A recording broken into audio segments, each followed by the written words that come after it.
Actually po, sanay na kami sa tubig. Kasi talagang dinabahaw po kami dito, lalo na pag malaki ang baha. Pero hindi po katulad ngayon na ang tubig nag-steady na po.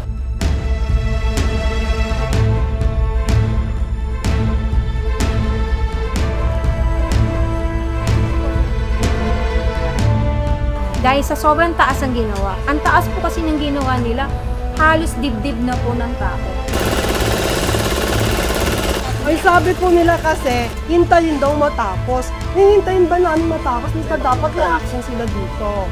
Kung sino contractor dito, ibenta nyo yung bahay nyo sa akin! Dito kayo tumira! Palitan na mo. Ginawa ninyo!